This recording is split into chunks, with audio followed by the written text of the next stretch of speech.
May I request you to please be seated?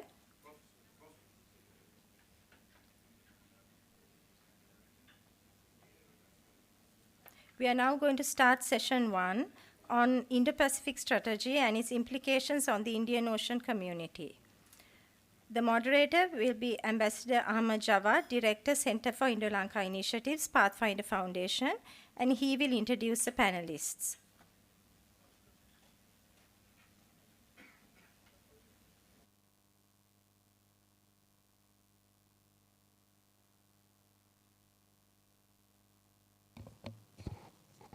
My name is Ahmed Jawad, Director of the Center for Indo-Lanka Initiatives at Pathfinder Foundation. I'll be your moderator for this session. As was announced, the subject or theme of this session is Indo-Pacific strategy and its implications for the Indian Ocean community. In terms of logistics, we have a presenter, Heriot-Darragh, who will present his paper for 30 minutes. We have 3 distinguished panelists, and then we will go into a discussion stage of about 20 minutes, more or less. The current Indo-Pacific strategy has been in IR discourse for over a decade, more specifically since around 2008. But of course, as has been mentioned this morning, the term itself had been used in the early part of the 20th century in Europe, but in a very restricted sense. Yet for all its importance, the knowledge of what the Indo-Pacific concept is and what is all about is still in a very restricted knowledge base. This is more so as we get to the Indian Ocean states, even though the concept is going to affect us in very significant degree as we go along. Today, therefore, there is a need to understand what the term means, what the free and open Indo-Pacific means, because that is again subject to various interpretations among those who have agreed on the term, what its various implications are for a number of reasons. Sri Lanka, among these small states, has a great deal to do on the learning curve. I'm sure the other states like us have a similar experience to gain. What are these reasons? What are the challenges? What are its implications? Hopefully, we'll have some answers at the end of this session. To do justice to this theme, we have with us this morning Mr. King Heriot-Darragh. He joined the Perth USAsia Center as Research and Program Fellow for South Asia, following a 14-year career in defense. He served with the Australian government in Timor-Leste, Afghanistan, and most recently in India from 2019 to 2023. In 2021, he was the first Australian civilian to complete India's year-long National Defence College course. The floor is yours, Mr. Hopefully everyone can hear. Well, thank you so much for the warm welcome, sir. And I'd really like to welcome and acknowledge all the participants here, including excellencies and representatives of the diplomatic community, but also the Sri Lankan Navy, and also plenty of former friends and colleagues from India and all around the world. I'd like to particularly thank the Pathfinder Foundation, not just for hosting this conference on a really important topic, but also just for the extraordinary hospitality that's been shown to us as the speakers as we've been here. It's really warmly appreciated.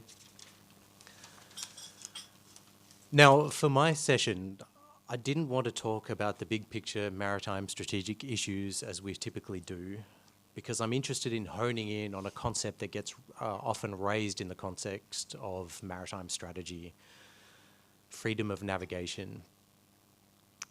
Now here, in case this is a relief to any of the attendees, I'm not going to be talking about who claims what maritime boundaries, where EEZs exist, how we resolve maritime boundary disputes. I think that's a conversation best left to people more qualified in another session.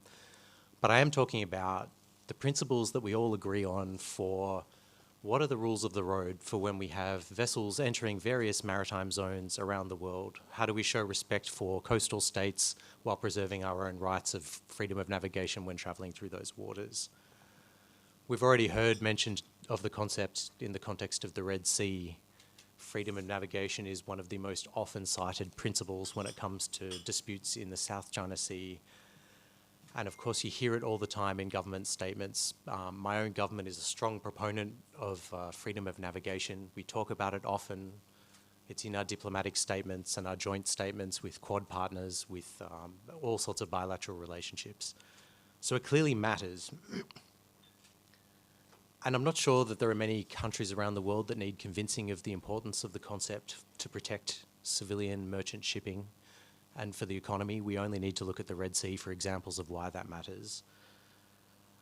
But within the Indo-Pacific, there is divergence in interpretations of the concept when it relates to what militaries should be permitted to do. What we should expect from a naval ship or a military aircraft when they're near another country's coastline. And in that respect, the US's stance differs from India's, which differs from ours, which differs from Malaysia. And there are any number of minor divergences throughout the region on exactly how we should respect this principle. I think that's a divergence that's pretty familiar to a lot of people in this room, but I'm not sure it's as understood as widely as it could be elsewhere, and I think that perhaps needs to change over time. I should mention fundamentally, nothing in what I'm about to address here suggests that divergences are a cause for any kind of alarm.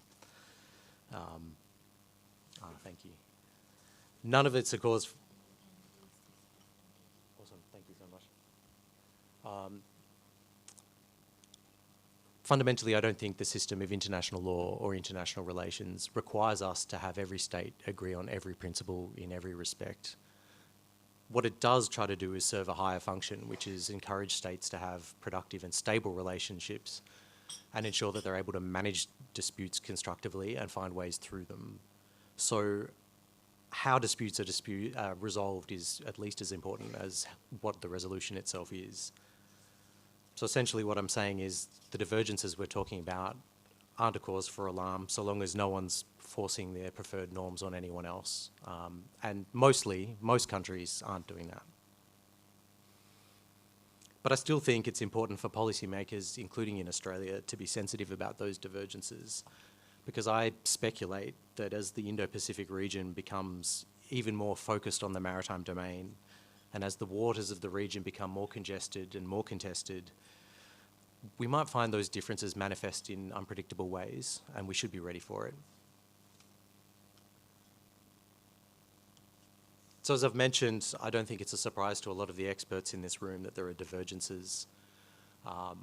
My loose way of explaining this as a non-lawyer is to essentially explain that Australia's position and that of many countries in the world, including the US, is to see, for example, an exclusive economic zone as a zone in which the coastal state has sovereign rights and those rights need to be respected. But it doesn't have jurisdiction in the sense that the EEZ is an extension of that country's territory. So from our perspective, when our Navy sails through an EEZ, we consider it to have the same rights to operate as it normally would anywhere else on the high seas. China obviously has a very different approach to that, and it would seek to have more expansive rights over its EEZs. And we'd like to have more of a say over which countries do what, in what mode, and in what circumstances when they enter its maritime zones. And of course, you have other countries that don't seek to promote those rights, but they do have concerns when a foreign military enters an EEZ, for example, and wants to conduct a military exercise. And then you have other niche requirements. Malaysia, for example, has some restrictions on whether vessels are carrying nuclear materials through its EEZ. So a lot of divergence.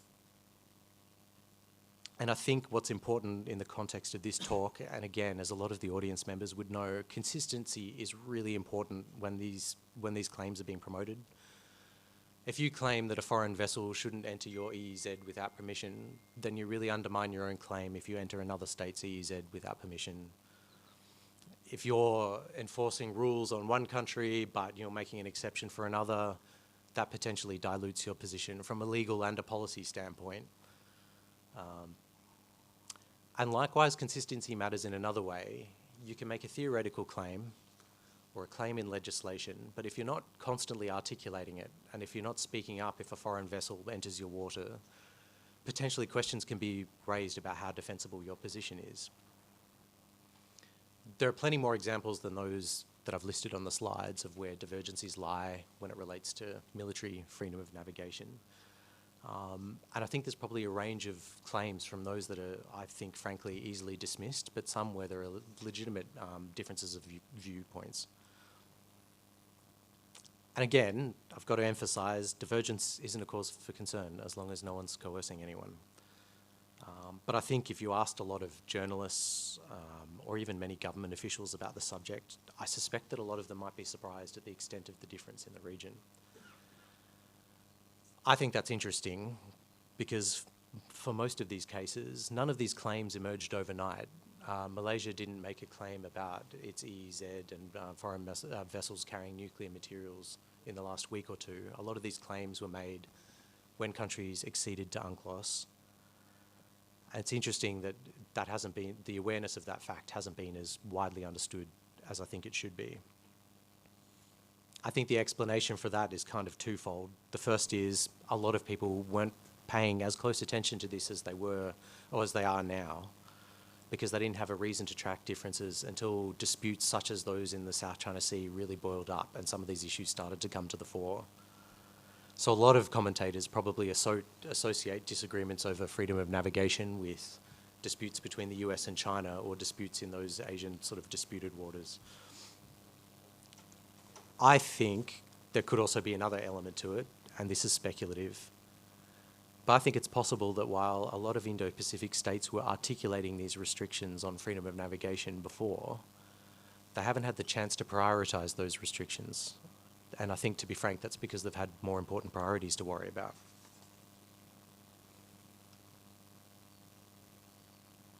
So if we think about the strategic circumstances in the region arbitrarily, let's say 20 years ago, I'm making very sweeping generalizations about this, but a lot of states were really rightly focused on very much higher priorities. Those included tackling poverty, those included very real security challenges, territorial disputes on land borders, insurgencies, terrorism. When it came to security forces, for a lot of states, not necessarily all, but for a lot of states, it was armies rather than navies and coast guards that really took the bulk of the numbers, the funding, the capabilities, and even at times the political influence. The oceans always mattered to the region, but they weren't as contested and they weren't as crowded as they were before, as they are now, sorry. And then when you think about maritime disputes in places like the South China Sea, those were always dangerous and they led to huge losses in conflict in the past. But we also had a period of rough equilibrium or a status quo for quite some time where the risk of escalation into great power conflict just wasn't as present as it is to us now. So I think in that broad context, I'm really not sure how many regional leaders would have had the luxury of focusing on niche and, to be honest, arcane kind of aspects and complicated aspects of disputes over these parts of international law. I think things have changed. The region's waters, as I said, they're crowded, they're contested. Sustained development matters to everyone, and that requires judicious use of resources, real efforts to protect and preserve the maritime environment. And it means that I think more countries than ever before are paying close attention to the region's waters. That also means there are more Coast Guard and Navy vessels in the water than there ever have been before. And it means everyone's really watching naval competition between the US and China very closely.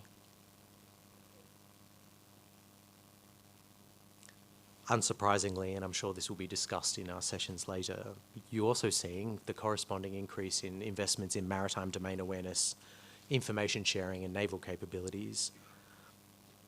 And I think one other thing is happening that's interesting, and again, this is a very subjective and speculative point that I'd welcome thoughts on later when we discuss, but I think the US has been running this Freedom of Navigation Operations program in which the objective is to sail through waters to underscore its right to do so and to underscore the fact that it's doing so as part of its obligations and rights under international law.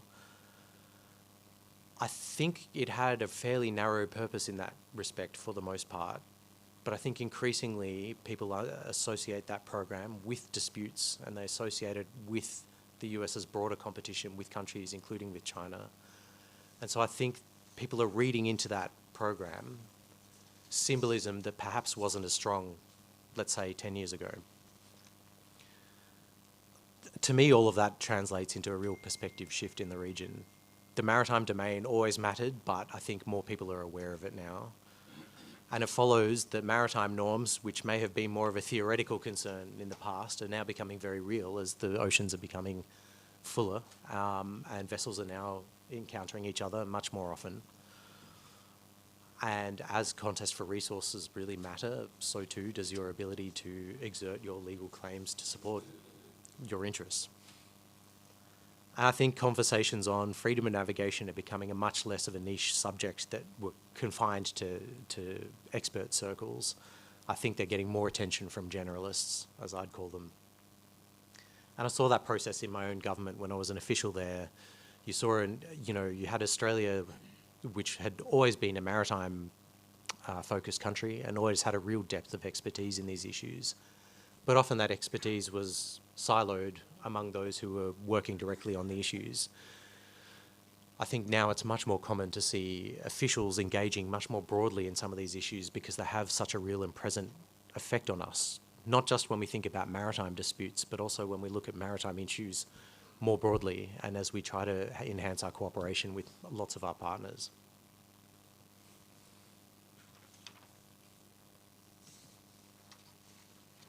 So, where does this lead? I think that there's an increased incentive, and the incentive will grow over the coming decades, for consistency in countries' claims. And what I mean by that is, firstly, aligning claims with behaviour, but it could also take lots of other sort of manifestations. We could see that as the years progress, some states might seek more consistency by reconciling their positions on the subject with those of the broader international community, with countries like the US. But I also think, likewise, we should be open to the possibility that others might seek to double down on their positions. They might be aware that more countries are watching Indo-Pacific waters, aware that if they're not consistently defending their positions, that other countries will take notice and it will weaken their position.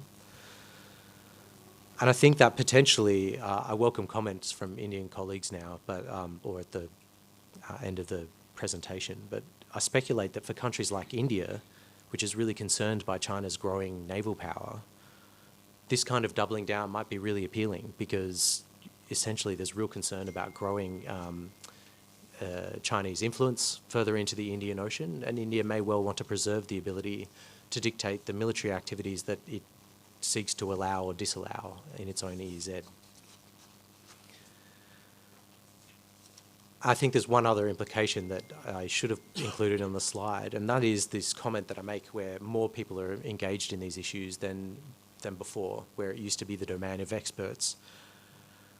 I think there was a really instructive example in 2021 when the US conducted a freedom of navigation operation in India's EEZ. And here I'm not making a comment on whether or not the operation itself should have happened, but the public reaction was really revealing. Because it demonstrated that if you're a well-educated journalist or you're a think tanker who understands and follows the international developments but may not have a background in following very technical debates on freedom of navigation, leaving aside legitimate disagreements about what freedom of navigation is, a lot of journalists would see that operation, interpret it intuitively, but they won't necessarily see a great distinction between an EEZ or a country's territory. And all they'll see is a highly visible and potentially provocative kind of incidents of a foreign navy coming close to India. And they found their own interpretations for that. A lot of commentators saw that as political messaging. They saw it as an attempt at intimidation. Now, that didn't necessarily reflect the Indian government view, but I think that broadening of the audience and the greater engagement in these issues really matters for us, because it demonstrates that these issues the audience, if you're advocating for these issues, is no longer just a select group. You're actually trying to influence people who really have real sway in their countries about the direction that their country's foreign policy takes.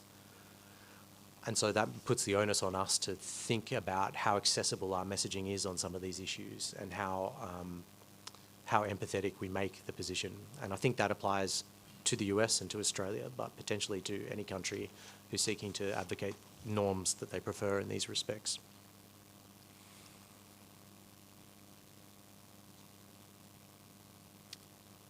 So what do we do? My default is, I've worked in Australia so long, so my default is always to think about what Australia can do. But I suspect that some of these observations may have relevance for other countries more broadly. And the first thing is, if there are going to be changes in how freedom of navigation is defended, respected, defined, I think governments will be among the first to know it, because the first warning sign will be increased levels of radio challenges to vessels moving through certain areas. So if we're not keeping a close eye on changes to that and baselining statistics and understanding where trends lie, then I suspect we should be. I think we should also be paying real close attention to the formation of maritime security coordination bodies, which are often involved in not only aligning and gripping up interagency efforts in their country on maritime security, but also reconciling domestic legislation and organisational mandates. And I think those changes can be very revealing. There's a question for some of us where our countries are very often, as I mentioned, referring to freedom of navigation and using the term in joint statements with our partners. And I think that's an interesting approach given the extent of the divergences that exist. But I actually don't think it's necessarily a bad thing, so long as it's done with a clear-eyed sense of where divergencies lie and ensuring that there's no complacency when it comes to missing opportunities to constructively address the areas where we don't agree, privately or directly with in a bilateral context.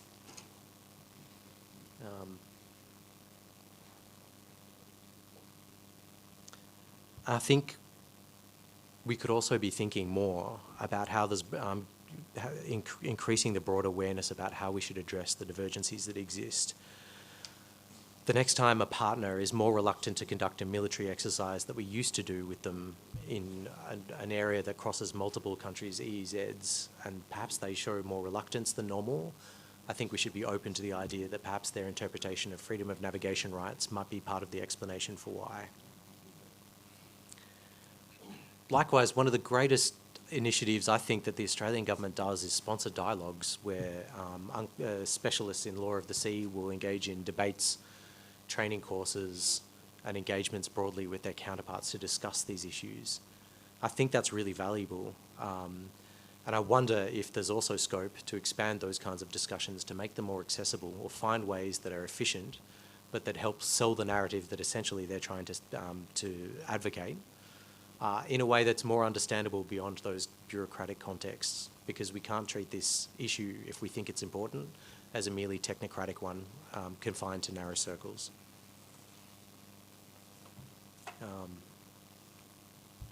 So yeah, I think it's important that regardless of a state's individual claims, of which there are many, they should still be making an effort to articulate those principles that they're upholding in a much more accessible way.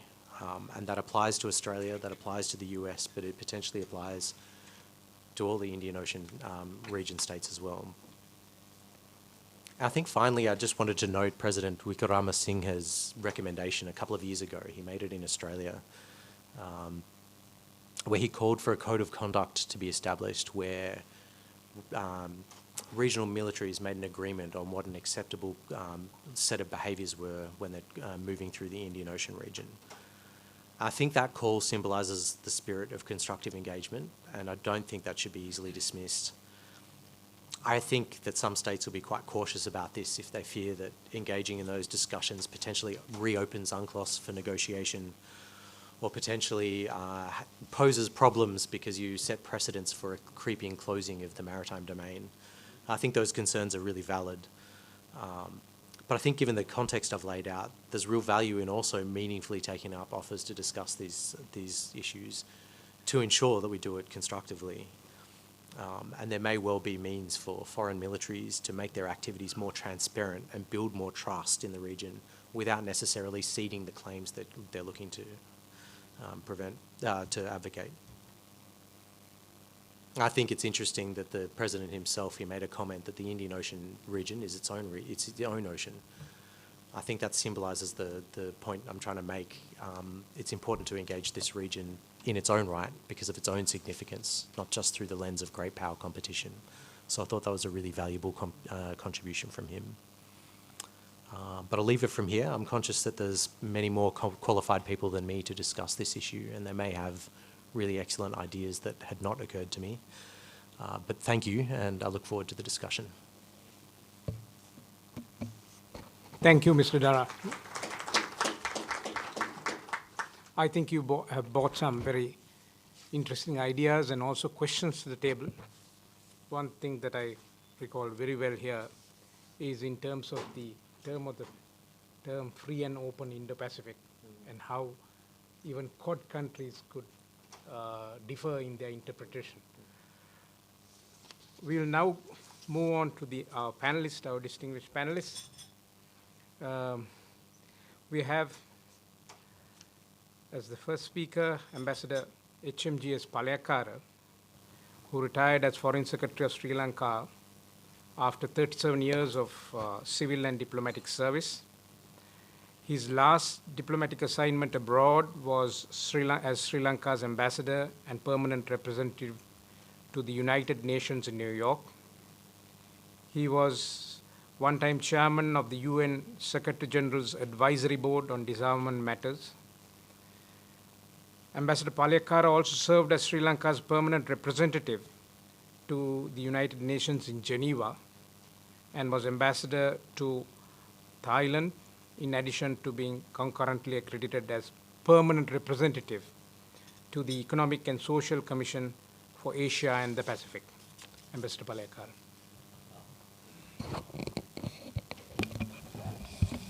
Thank you. Thank you very much, Mr. Chairman, my colleague and friend, Ambassador Jawad, and thank you, Ambassador Bernard Gunathilaka and your Pathfinder team for once again organizing this important and timely discourse. Speaking to as vast and complex item as the Indo-Pacific, by itself calls for serious political will, but to do so within 10 minutes, I now realize calls for serious surgical skills as well. So to your text and so forth. So please, you have to be rather forgiving for my random utterings. But I'll try to do so as a retiree in as frank a way as possible, without weighed down by heavy demands of diplomacy. The declared, I'll try to focus on not specific areas in which I have no specialty to share, but on broader, larger geopolitical, strategic force relations and how they interact with the states of the region in addressing the topic that we have. Of course, the declared core philosophy central to the IPS, Indo-Pacific strategy, or at least to its marketing dimension, which is open, free Indo-Pacific, in which rules-based order prevails, is naturally attractive to a good majority of countries in the region, both developed and developing, including Sri Lanka, of course. This is because these laudable and widely shared norms are supposed to promote and protect common security and democratic and sovereign agency of the many, while hopefully also helping to create level playing situations. IPS also promotes quite useful sectoral work, some of which you will discuss in the course of this seminar, afternoon and tomorrow. Sectoral work in maritime security domain, cooperation in IU fishing, disasters, transnational threats, etc., etc. However, whether the core philosophy's objective and principles it espouses have been matched in state practice, whose and what rules one is talking about. As Ambassador Shiv Shankar Menon mentioned in the morning, in maybe broader and wiser words, absence of a internationally agreed order. How equitably free the freedom of navigation is, I think Mr. Jawad made some very pertinent comments there. And how open are the powers that be in the IPS realm? How open are they for enlightened international cooperation as against zero-sum contestations? These are all questions that remain in the realm of controversy and debate. And Mr. Ara's good paper actually lists gives some how different countries see, differently see rather, the simple enough notion of the freedom of navigation. I must say one could have actually added one more to that menu of complications that in fact a third country can undermine the freedom of navigation, even if the sending country and the receiving country agree on a given maritime activity. I mean, we in South Asia are quite familiar with that. So these are all complexities. So then I come to the next point. Any discussion of the IPS impact, whether you evaluate it in terms of the response from the countries of the region, or in terms of the interest of the IPS advocacy countries. So any discussion cannot go much far without reckoning with the elephant in the room, or more appropriately here, the eagle and the dragon in the room. That is the increasingly adversarial contestation between China and the United States, sometimes along with the US allies. In fact, the way in which the Indian Ocean states, the littorals in particular, perceive and respond to the IPS has become, I'm simplifying things too much, but has become a function of the success or failure of these countries to maintain an equilibrium in their relations with these two powers. So that is the extent of IPS footprint and this power contestation. There are many examples, but I don't think we have time to go through. But in case of Sri Lanka's recovery, I think about a week ago, the US Assistant Secretary of State, Mr. Donald Lu, was here. He described the good progress by Sri Lanka as the greatest comeback story of recent times. And he, I think, correctly said that under IPS auspices, the great friends of Sri Lanka like India, Japan, France, and the US, of course, the coordinated action to achieve that, to help Sri Lanka achieve that. And then he went on to directly, significantly add that it was the IPS coordination that persuaded China eventually to join the IMF pathway for recovery process.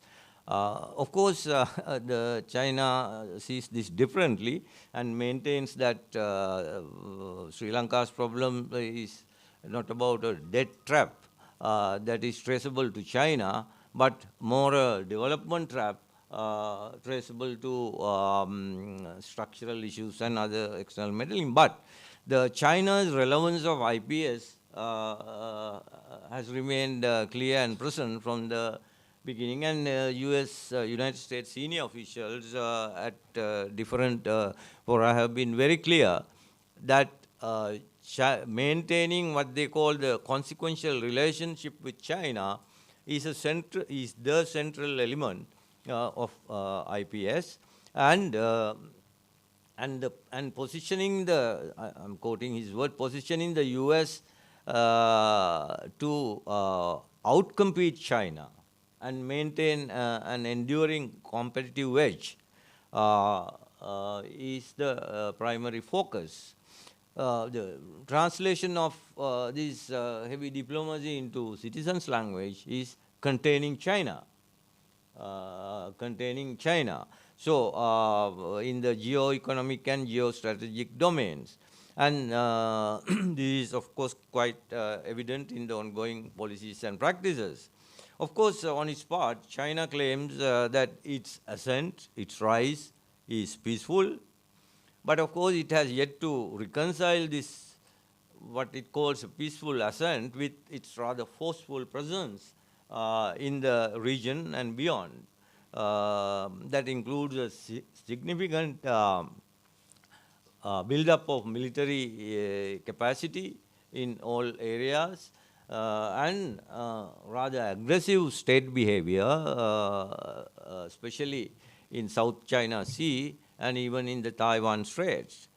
And add to that a quite compelling diplomacy, proactive diplomacy by China to do this power projection in the region and even beyond. Some call this wolf diplomacy, diplomacy and all that, but I don't want to go into that. But it's rather proactive and compelling diplomacy. So it was in this context that complex and wide-ranging responses elicited by the IPS from the states, countries in the region are being debated in academic and analytical realms and tested in practitioners' domains continually for the last several years now. So now coming more specifically, how did these responses look like? I see it about 3-4 areas in which you can look at this. Firstly, naturally, those who reacted positively to work with the IPS as an alliance or a framework, partnership framework, supportive of their national interests. That is basically the US-led Western and Asian, you can call it alliance, partnership, whatever, who were concerned about the US's declining interest in the Pacific. That was during the Trump era, and rising China coupled with associated power rivalry. So that's one group. Secondly, those who reacted negatively or hesitantly, characterizing the IPS as kind of a or rather transimposing transpositioning the Euro-Atlantic Cold War model of some kind of adversarial contestation in economic and security domains, of course accompanied by the inevitable arms race into the Asia-Pacific region. In this light, the IPS was claimed to be an kind of a euphemism designed to contain China's, one country's sovereign right to achieve its economic and strategic success, exploiting naturally its competitive and comparative advantages. They were also concerned about the analytical constructs suggesting a trend towards inevitability of conflict between existing powers, rising powers, and so forth, the so-called Thucydides traps and all that. So, while China, Russia, and DPRK, North Korea, with varying nuances, appear to be primarily associated with this group of negative reactions to IPS.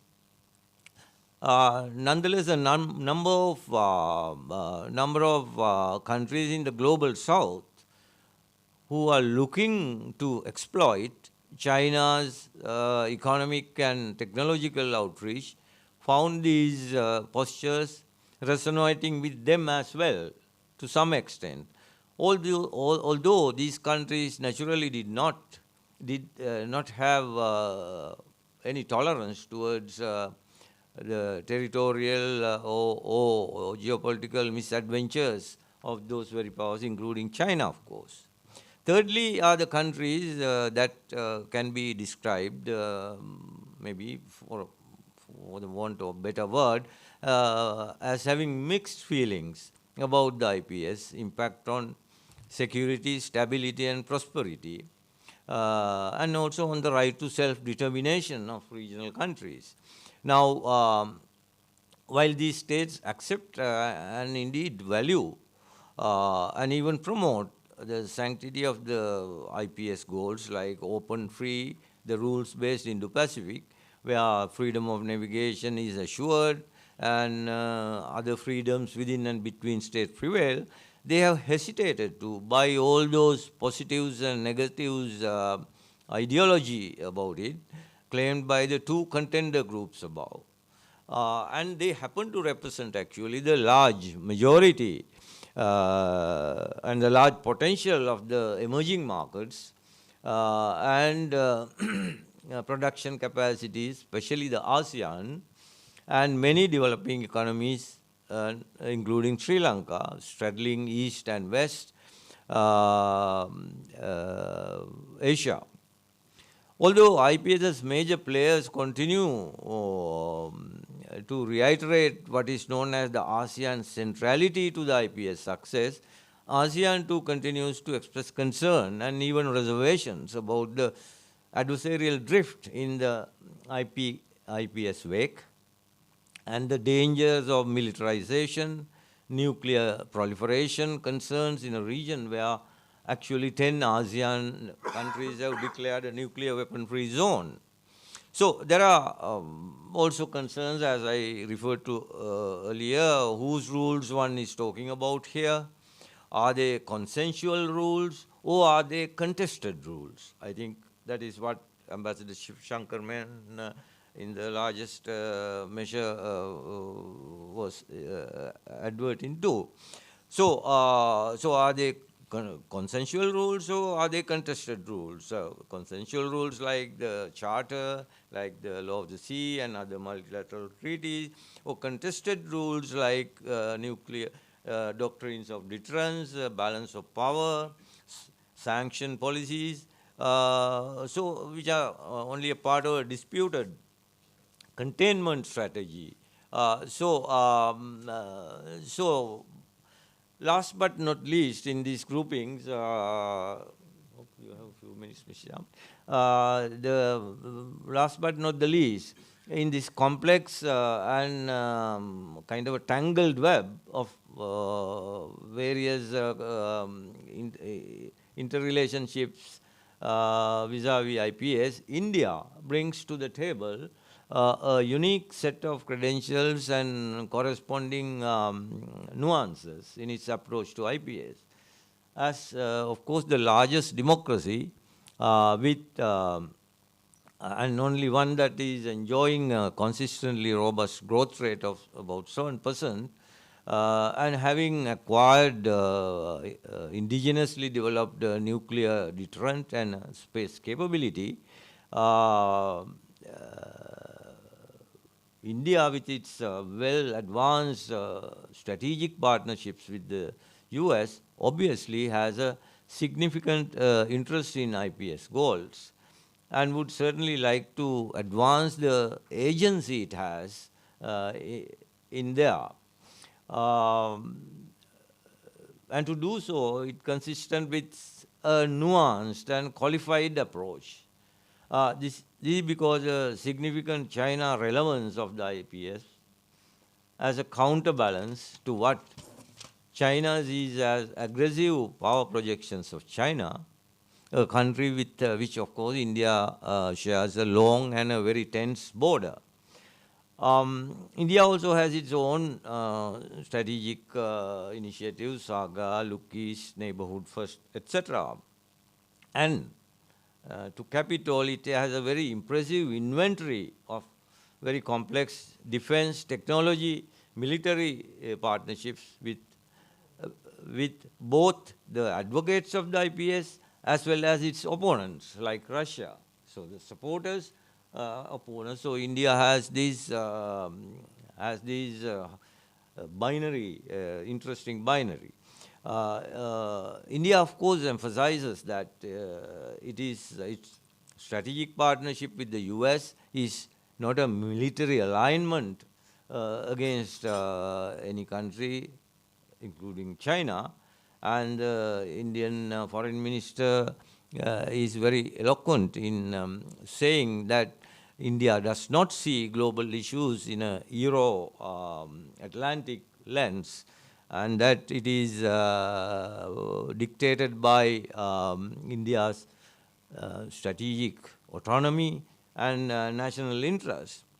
It's not clear whether India opted out of this nuclear submarine agreement or India was not invited, but it is clear that the pragmatism of staying out of AUKUS,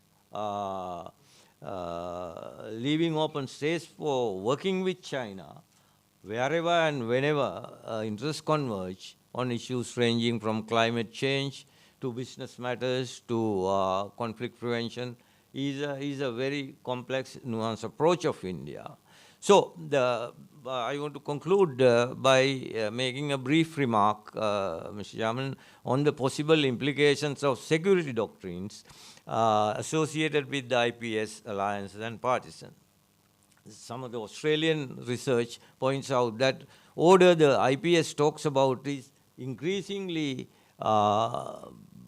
based not only on rules, but on policies like deterrence. And rather than multilaterally agreed rules. So a rules-based order within states and a deterrence-based order between states in the IPS may not constitute a sustainable binary, actually, in a space like Indo-Pacific, which is still evolving, like our President was alluding to a while ago. Even definitions are not yet clearly established. So, in fact, the kind of deterrence-based order the IPS advocates will likely enhance the utility of nuclear weapons in national security strategies of states like the DPRK, for example, further retarding prospects, if any at all, of denuclearizing the Korean Peninsula. So, what is even more concerning is that it could reignite agitations in countries like the Republic of Korea and even Taiwan.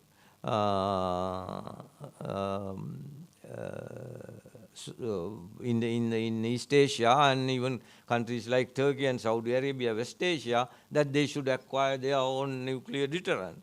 So a number of respected think tanks have flagged this issue.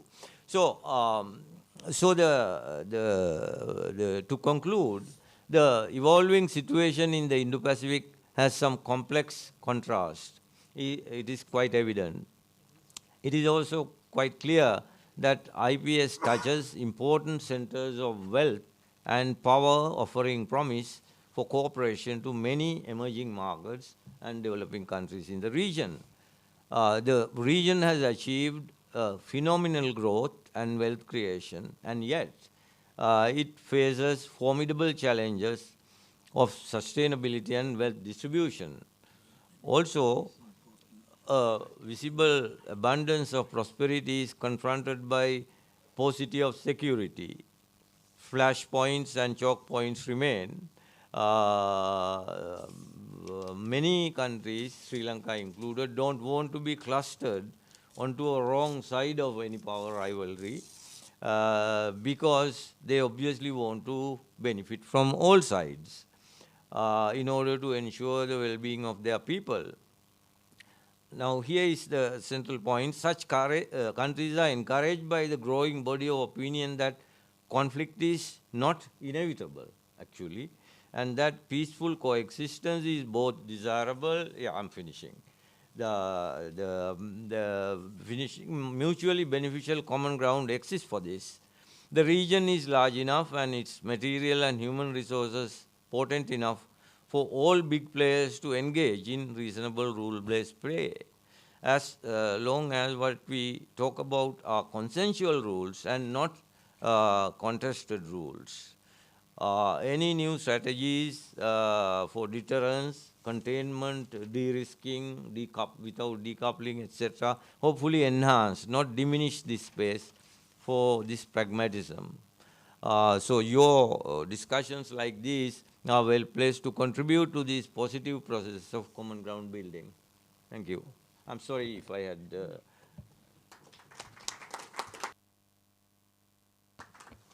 Thank you, Ambassador Palihakkara, for those valuable thoughts and suggestions.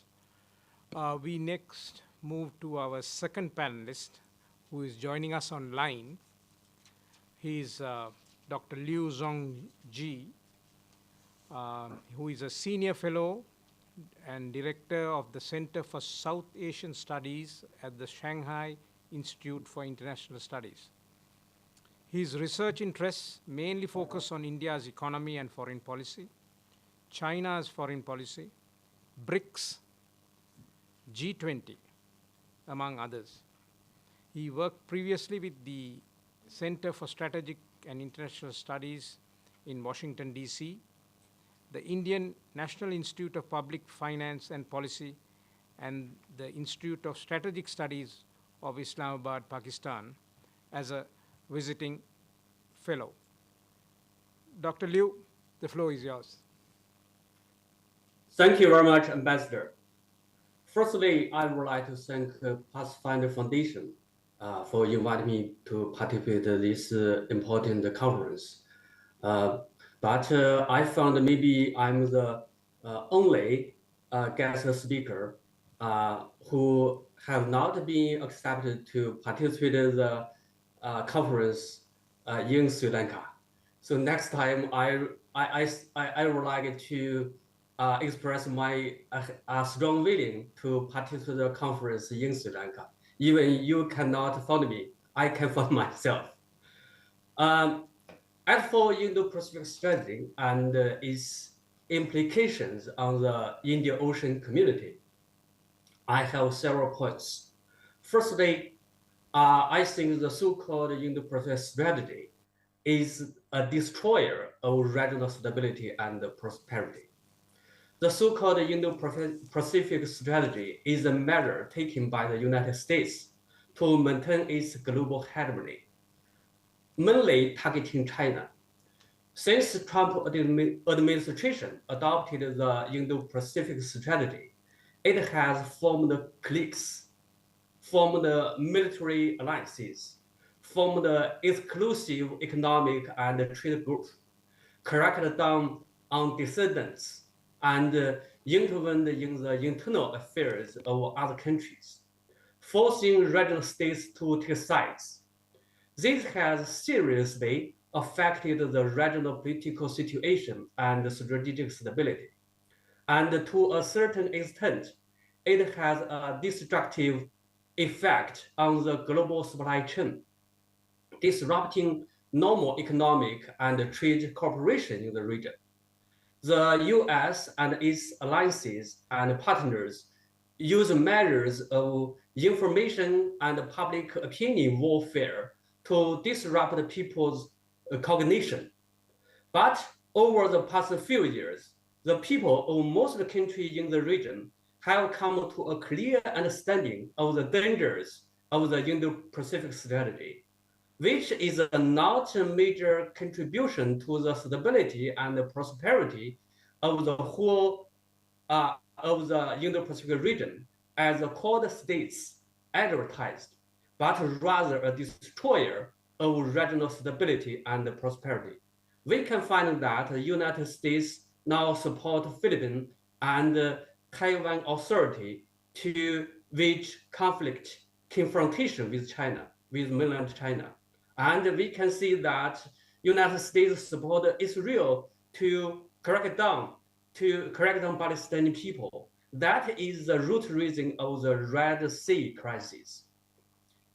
And also the US Indo-Pacific strategy has stimulated strategic opportunism of a few states in the Asia-Pacific and the Indian Ocean region with regional hegemonic ambitions.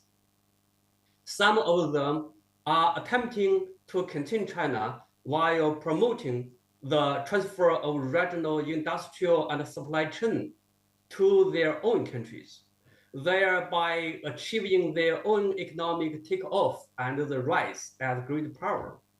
These states are not only willing to serve as a lacquer of the United States, but also have their hidden ambitions, wanting to become spokesperson for the whole region and even the entire global source.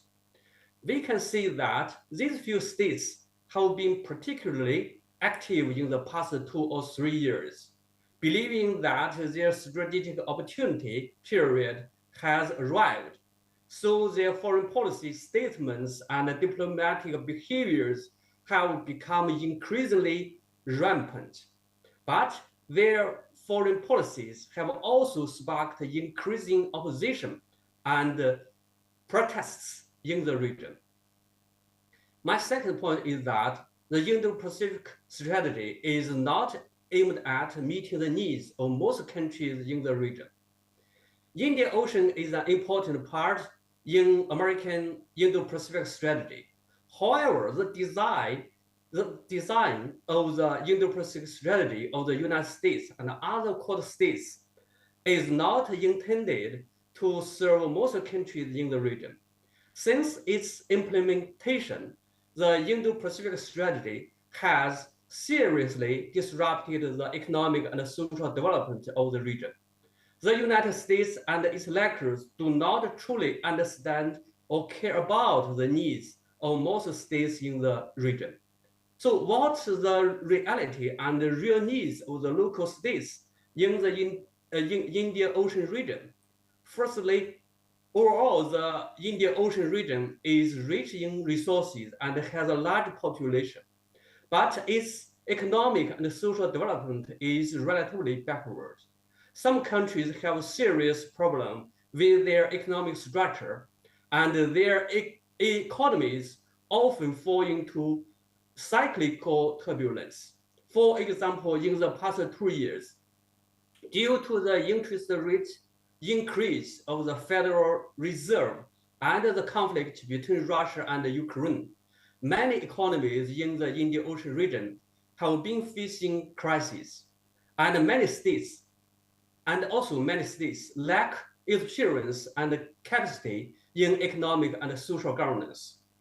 Secondly, the regional countries themselves lack funds, technology, capacity, and know-how to support the development of their economy. One of the reasons that China initiated BRI is that South Asia and the Indian Ocean countries lack of sufficient funds to develop their infrastructure. Third, regional countries face many security and non-traditional security issues, such as piracy, coastal erosion, ocean pollution, climate change, and so on. For smaller states, island states, such as Maldives, rising sea level is a fatal threat to them.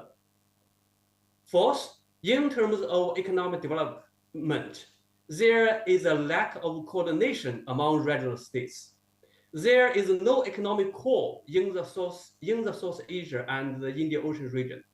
India is the largest economy in the region, but its economic complementarity with South Asia and the Indian Ocean region is not strong, with intra-regional trade accounting for only about 7% of the total trade volume of the countries in the region. And even serious interest conflicts exist between India and other regional states. India cannot provide sufficient public goods, such as funding, for the development of the regional economy.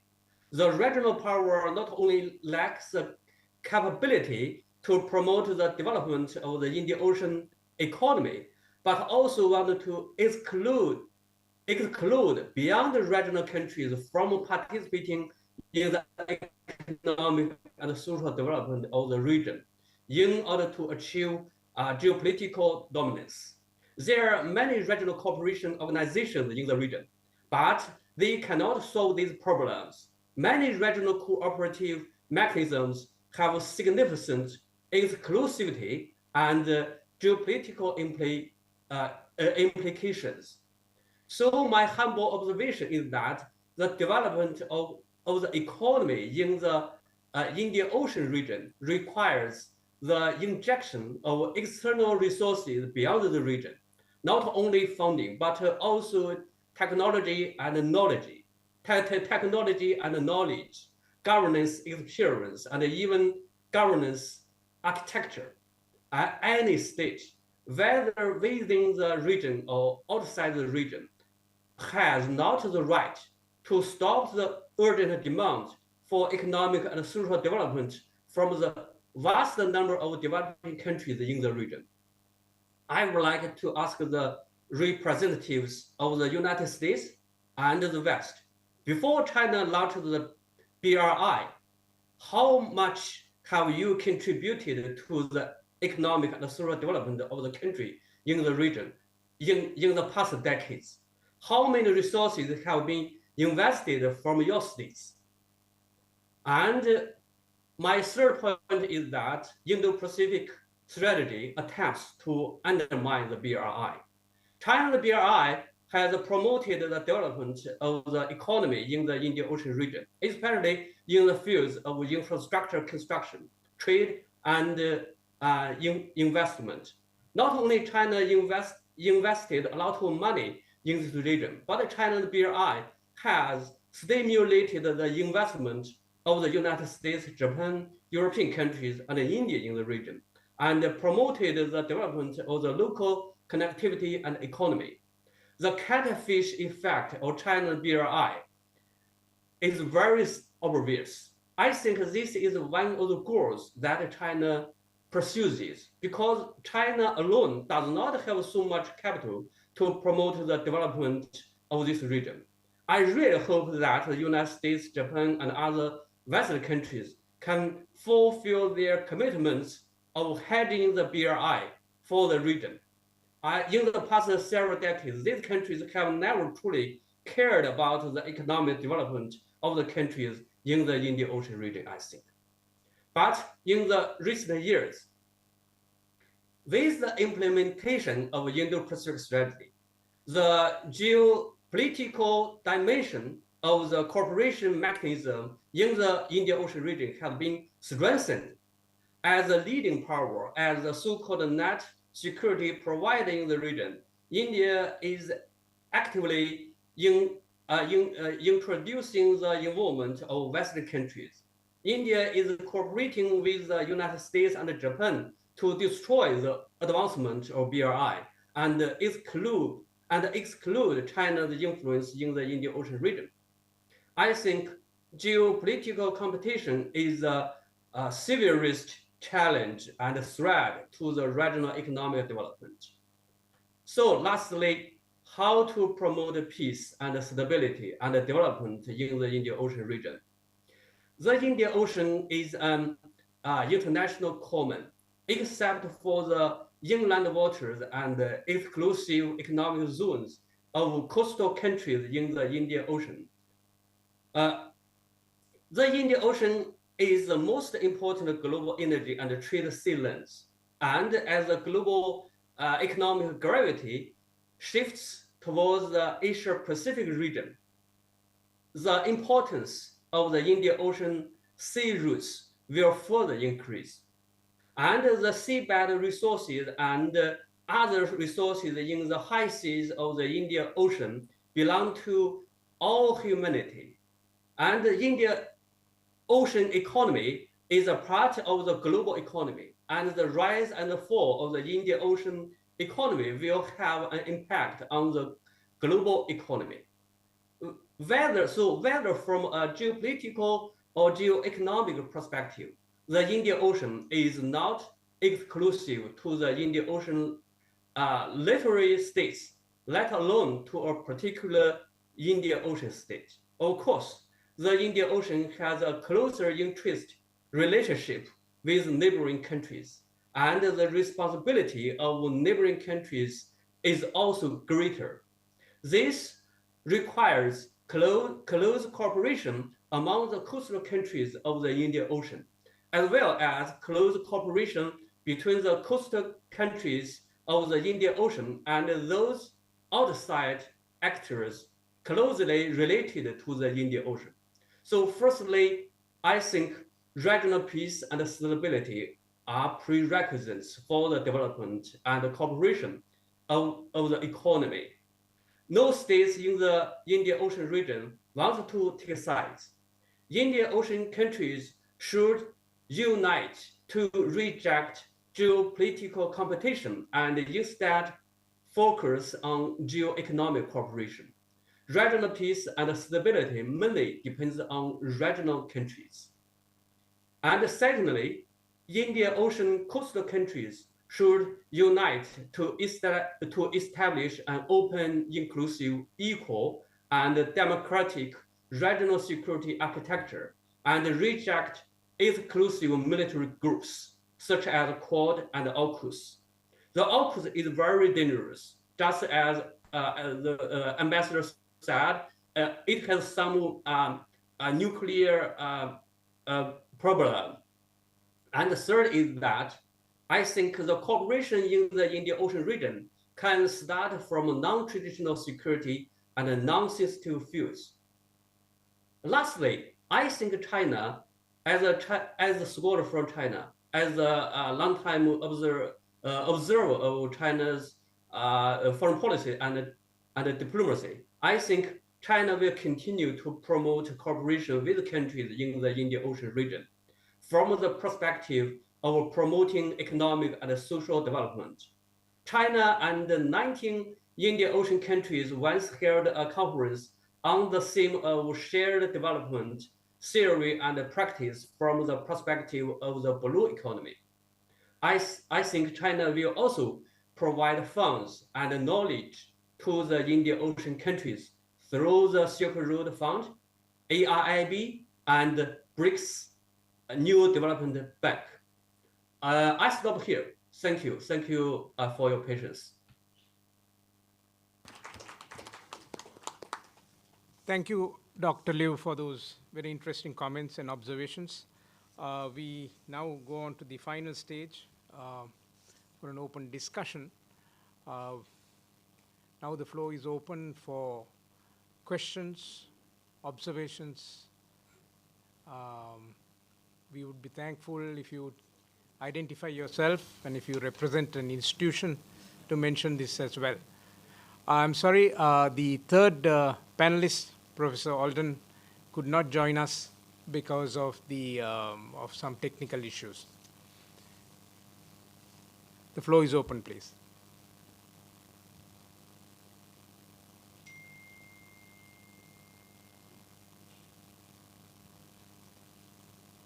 Well, in case there are no questions. Yes, please, go ahead. Is it okay?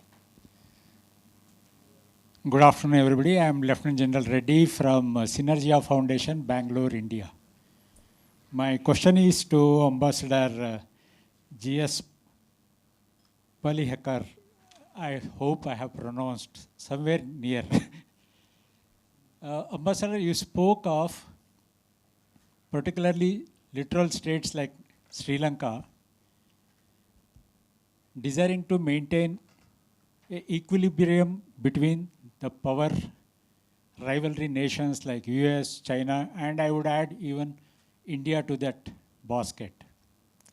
It's easier said than done to maintain an equilibrium between these nations in the power rivalry for these littoral states, because ultimately littoral states have got an agenda of development, including economic development, and in that context, unless they align and join one nation or the other, they would be deprived of those benefits they would accrue. Otherwise, if they maintain equidistance, probably they would be devoid of all the benefits that would be accrued to them by aligning to one or the other. So my question is, how does Sri Lanka visualize this strategy of maintaining equilibrium as well as catering to the developmental agenda of the nation? Thank you.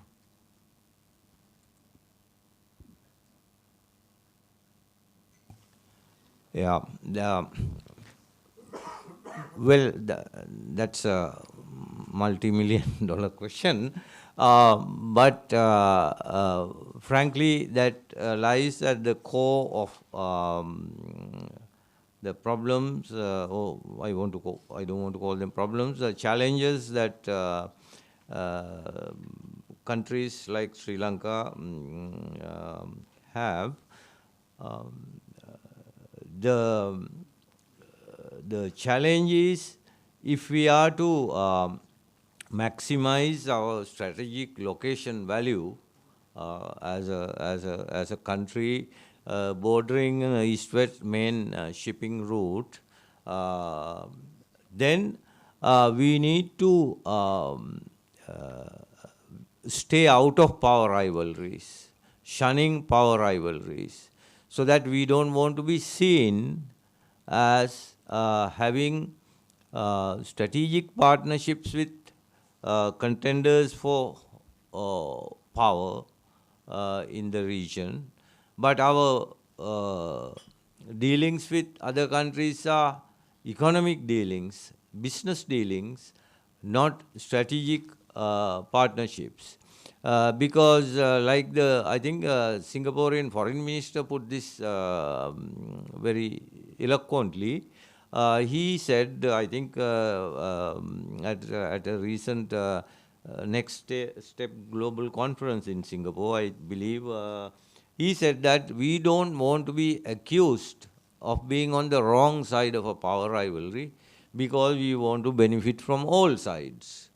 So that is whether our relationship with India and China, or for that matter, any countries, any developing countries' relationship with countries who believe on balance of power, they try to stay clear of the military strategic alliances, but they have commercial alliances. So that is the difficult task that Sri Lanka is also trying to navigate. Whilst we want to have investments from China, we don't want that investment to be seen as a strategic, with a strategic or a military footprint, so that our neighbors don't get unnecessarily excited that Sri Lanka can become either an unsinkable aircraft carrier or even a sinkable one. So we don't want that. So we want to confine our relations with the other power brokers, if I may use that one terminology, since I am no longer a diplomat. So we want them to be commercial relationships, commercial dealings, not strategic dealings. So to me, that is equilibrium. Not in the sense of technical meaning of equilibrium, but a balance in which our interests are served and we don't give any cause for concern to anybody. Because even if we do all our dealings in good faith, it may appear to be security or military related to the other party. Because security is a perception, not an objective math calculation. So even if we do the right thing in good faith, it may appear to be a loaded thing, like whether it is Hambantota Port or Colombo Port or Trincomalee. We don't want to parcel out our sovereign assets to various strategic players and try to balance it, because it is not possible to do it. And also you lose your sovereign autonomy when you try to do it. So that is what I meant by that word, maybe a clumsy way of trying to explain. Thank you. Thank you. Yes, the gentleman on the other side.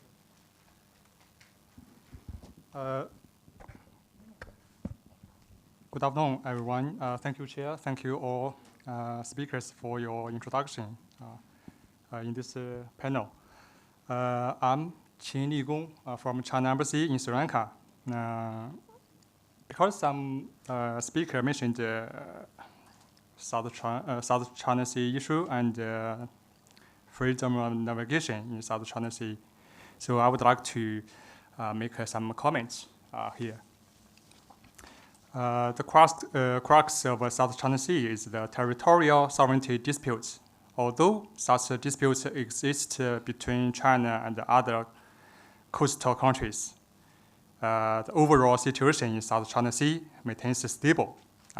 The freedom of navigation in South China Sea has never been a problem.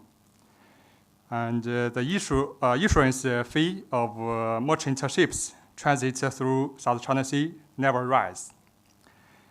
South China Sea is the lifeline of maritime trade of China, so we do not allow any obstacles in the freedom and security of navigation.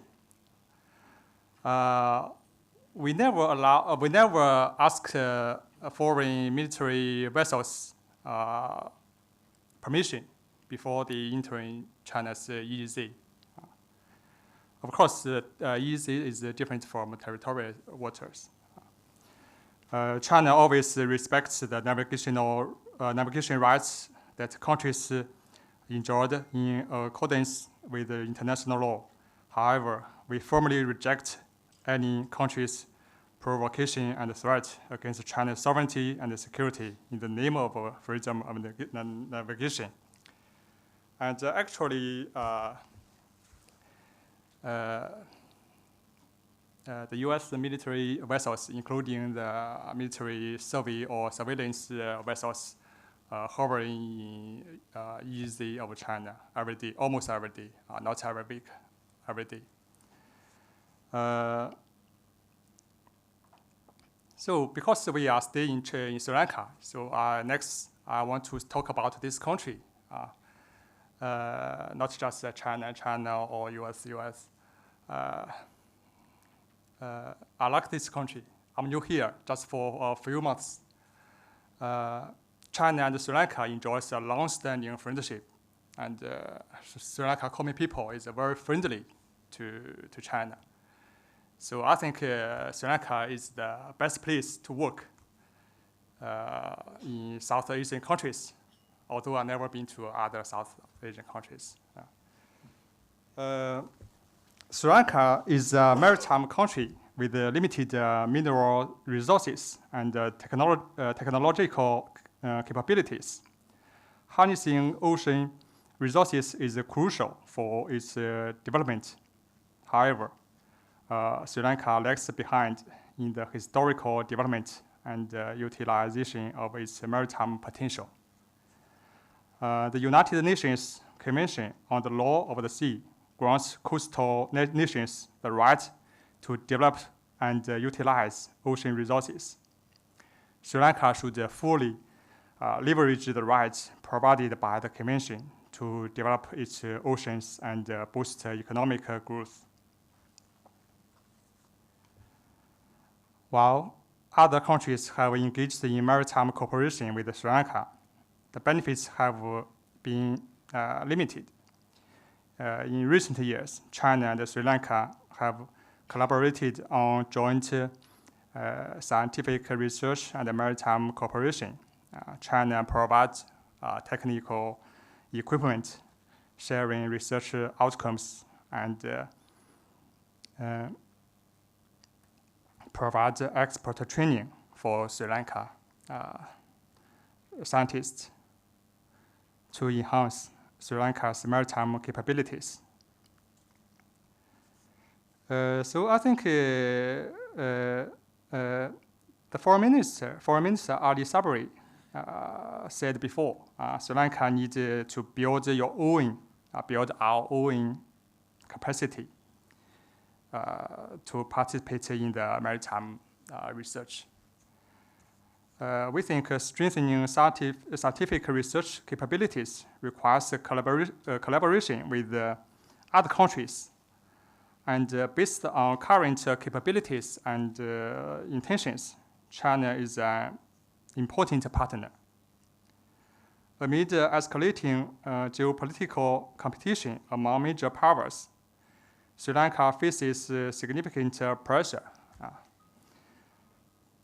We think the best approach for Sri Lanka is to firmly uphold national sovereignty and independence, pursue a balanced foreign policy,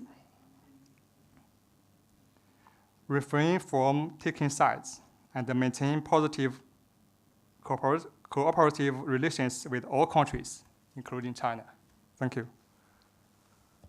Thank you very much. Any other questions or observations from around the table? Yes, please, go ahead.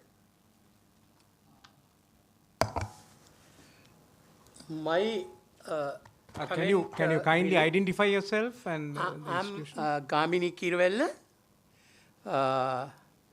from Bandaranaike Center for International Studies. Thank you. Go ahead, please.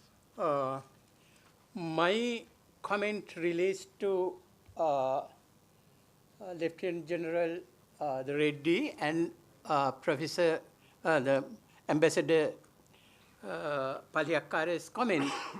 Right now, from Sri Lanka's point of view,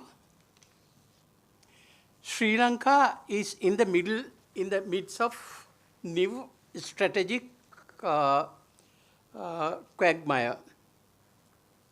Now, China is increasingly entered into the Indian Ocean with a strategic plan. It is very clear. At the same time, India is also asserting and extending its strategic parameters to the Indian Ocean. All these two developments are critically important to Sri Lanka because that affects Sri Lanka's interest. In this situation, what should be the Sri Lanka's the position? For that, we have to take into consideration Sri Lanka's geopolitical and geostrategic location in South Asia. We can't ignore that factor. Then one of the key issues is how to handle how to deal with India because of the strategic concerns and strategic factors as well as our historical experiences. At the same time, China is emerging, and Chinese the strategy is also a concern for Sri Lanka. In this situation, what would be our policy in order to promote our national interest? For that, as Ambassador Palihakkara correctly presented the stated, the non-alignment or equilibrium is not just the sending one part of the strategic point to one country, the China, and another one to India. That would not really equilibrium. We need to have real policy. That was the policy that we are following is not really equilibrium or balance. What we need is to go back to our real traditional foreign policy of non-alignment and neutrality. That is the way out for our the future from the point of view of sovereignty and independence of the sovereign state of Sri Lanka. Thank you. Thank you. Ambassador Palihakkara. Actually, I can be very brief. I totally agree with what Professor Gamini Kirawal had said. Thank you. Yes, please. We have time for one. Just to piggyback right a bit on Professor Kirawal's question and what has come around the table. Sorry, I'm Ravinath Arya Singh, ED, Executive Director from the Lakshmi Kadagam Institute. You see, what is very clear is that, and I speak from a Sri Lankan perspective, that there are various expectations from the major powers in the region as to what they would like Sri Lanka to do. We've heard that in this room today. We have also had Sri Lanka over the years taking different perspectives. Sometimes I have called it, on occasion, pendulum swinging as well, which may have caused concern to any one of those powers. But to expect that Sri Lanka can pick one over another was a stretch in the past, is a stretch today, and will be a stretch in the future as well. Ambassador Palihakkara, as he said, we wouldn't want to be without help at a time we would need. So therefore, and our country needs the US for certain things, it needs India for other things, and it needs China for other things. They have been with us at times. They have had difficulties at times. Now my question is not what we want, because I think notwithstanding the sometimes confusing rhetoric, even when Sri Lanka has been equidistanced, the problem we have faced is that Sri Lanka has been forced and very often into a zero-sum type of situation. And I think this, how today the challenge Sri Lanka really faces is, even if Sri Lanka is to adopt a policy, as Ambassador Palihakkara rightly said, is not going to parcel out assets to different countries, but to protect security concerns of the major northern neighbor, but be free to do its economic thing with other countries. The absence of respect for neutrality. Neutrality is only so good as long as people respect it.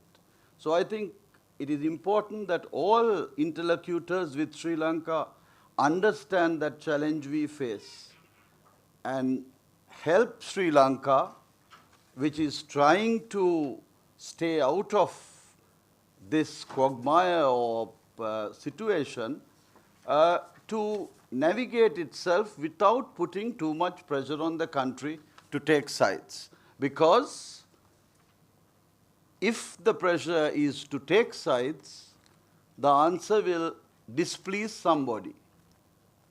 And I think that is not a position which countries would like to be. So I think Sri Lanka has been mature in the past and is capable of being mature in managing these dilemmas. And Sri Lanka should be given more space to navigate this terrain, which I'm sure we could do in a sensible way. Thank you. We have one more question from Dr. Liu, who's joining us online. Yes, Dr. Liu, go ahead. I have no question. I just have one comment to the question from Sri Lankan friends. My suggestion to our Sri Lankan friends is that you must keep good relations with India.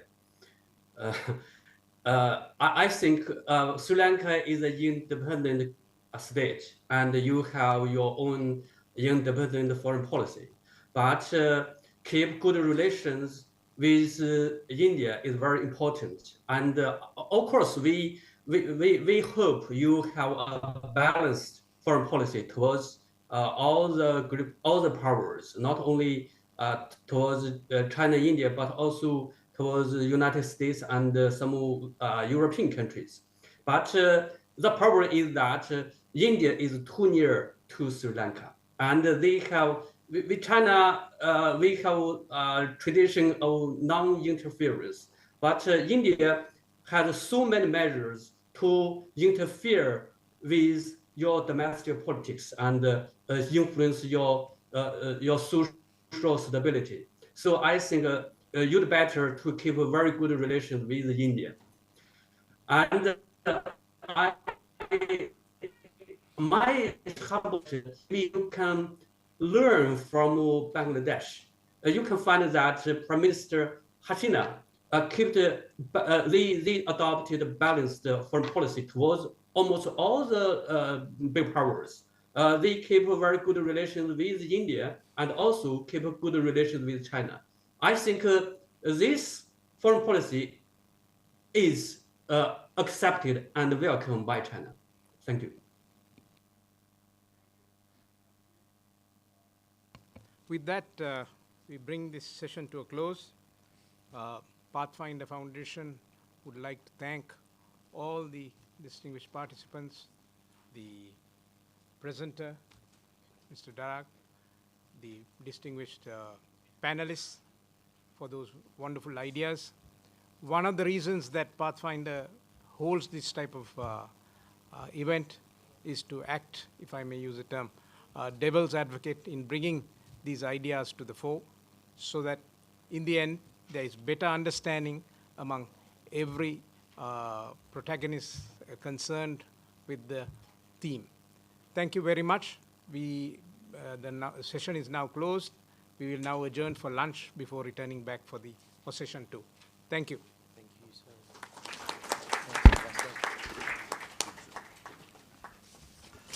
Lunch is served on the atrium again, and the session 2 will begin at 2:45 p.m. Oh, thank you, sir. I'm not convinced of all of them, but I thought it was a good forum to try to test some.